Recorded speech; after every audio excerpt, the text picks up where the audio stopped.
What if I told you that your job, your relationships, and your happiness aren't three different things? They're actually the same thing wearing different masks. We'll explore this radical shift in perspective, and I'll guide you through a meditation to experience it directly. Here's what we're discovering together. Your true function in life and your happiness are identical, not just connected, but literally the same thing expressed in different forms. The ego constantly battles this truth by making you believe happiness comes from external achievements while your real purpose lies somewhere else entirely, creating an exhausting split that keeps you searching in circles. You know this feeling. You're at your desk, responding to what feels like the 100th email of the day, when your friend texts asking if you're happy at work. You pause, cursor blinking, and realize you've been treating your job like something you endure to get to happiness later, nights, weekends, someday when you retire. The cursor keeps blinking.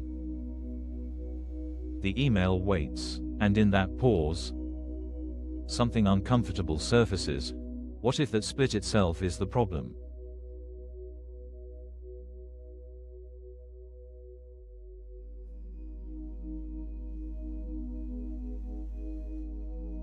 We've all been living this way, duty over here, happiness over there, function in this box, joy in that one. It's like trying to serve two masters who demand opposite things. Monday through Friday belongs to obligation.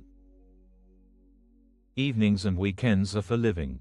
Your career serves your survival.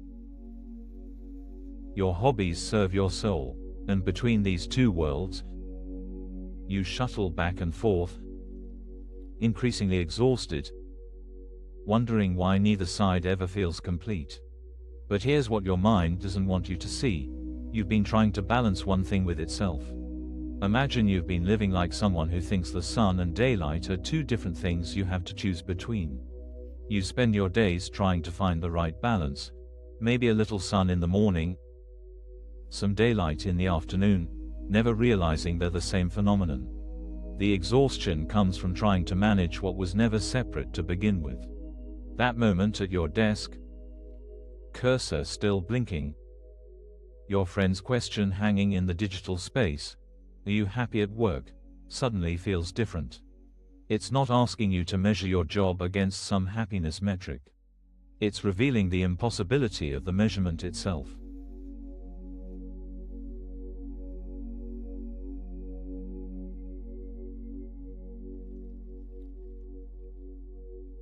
The ego loves this game. It keeps you busy trying to earn happiness through function or find function despite happiness. It whispers that real purpose requires sacrifice, that meaningful work can't also be joyful, that if something makes you happy, it must not be important enough. And if something's important, well, it better feel hard. Think about how this shows up.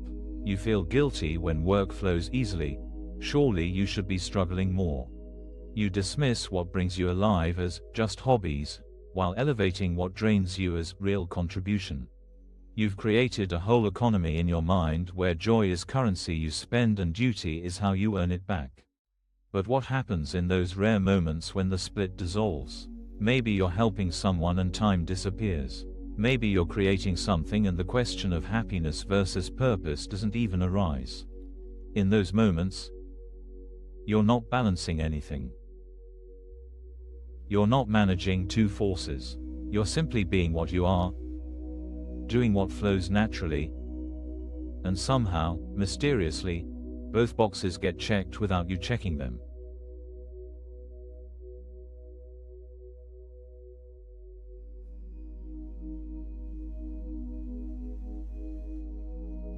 This is the shift waiting to happen. Recognizing that your deepest joy and your natural contribution might be the same force moving through different channels. Not because you've finally found the perfect career or because external circumstances aligned, but because you stopped insisting they were separate.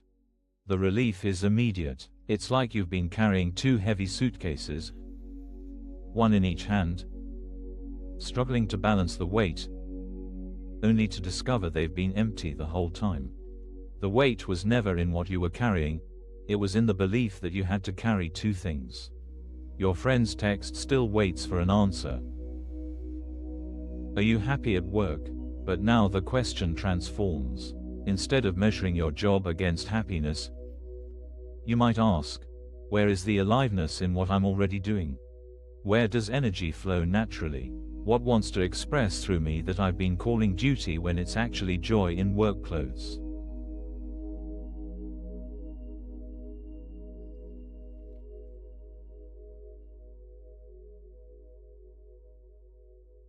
When you stop trying to balance happiness against duty or purpose against fulfillment, the internal war ends.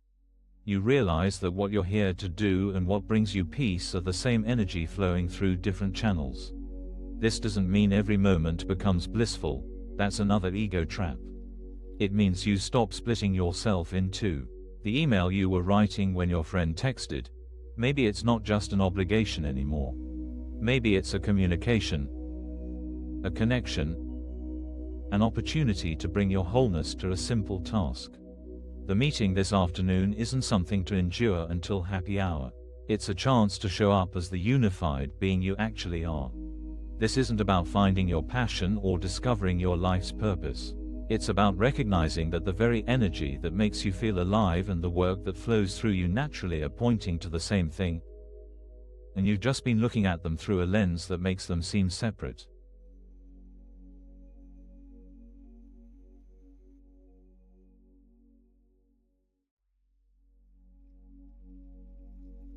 The revolution is quiet.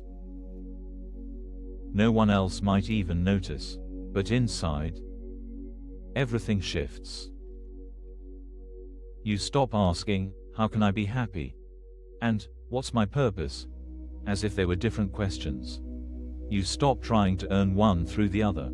You stop believing that what serves you and what serves through you could ever be in conflict. Your response to your friend becomes simple. Not because you've figured out the perfect words, but because the question behind the question has dissolved. Are you happy at work? The answer isn't yes or no anymore. The answer is that you stop dividing your life into places where happiness is allowed and places where it isn't. The cursor blinks. You type your response, and whether anyone else understands or not, you know something has fundamentally changed. You've been trying to unite two things that were never separate. You've been trying to balance the sun with daylight.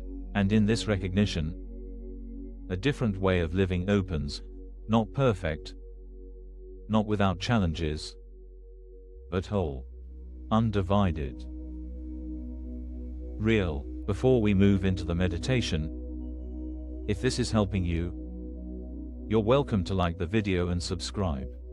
It's a simple way to keep practicing together.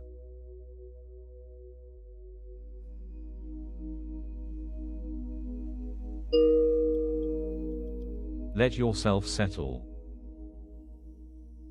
Whatever position you're in, let it be enough. Your breath knows how to breathe. Your body knows how to be here. Notice any tension you're carrying about what you should be doing right now. About being productive. About being happy. About being purposeful. Just notice it, like watching weather pass through. What if there's nothing to balance, nothing to manage? What if the sun and the daylight have always been one thing? Feel into your chest. This is where we often carry the split, the exhaustion of trying to be two things at once. Let it soften. Not through effort, just through seeing. Breathe naturally. Each breath is both function and ease. Both doing and being. Your body has never known them as separate. Rest here, in the place before the split, where what you are and what you do arise from the same source. Where joy and purpose have the same face. You might notice a slight smile, or tears, or nothing at all. Let your experience be exactly what it is: whole, undivided, yours. When you're ready, let your eyes open if they were closed. Let the room return. But notice, the wholeness comes with you. It was never somewhere else. It was never for later. You are here. Complete. The sun and the daylight. 1. We're glad you practiced with us today. If it's helpful, a free digital copy of A Course in Miracles is available via the link in the description. You're also welcome to leave a short comment like, "I am grateful. Thank you for being here, for bringing your wholeness to this moment we've shared." As you move through your day, remember, you don't have to split yourself between function and happiness anymore. They're the same light shining through different windows. Be gentle with yourself as this understanding deepens. Until we meet again, take care.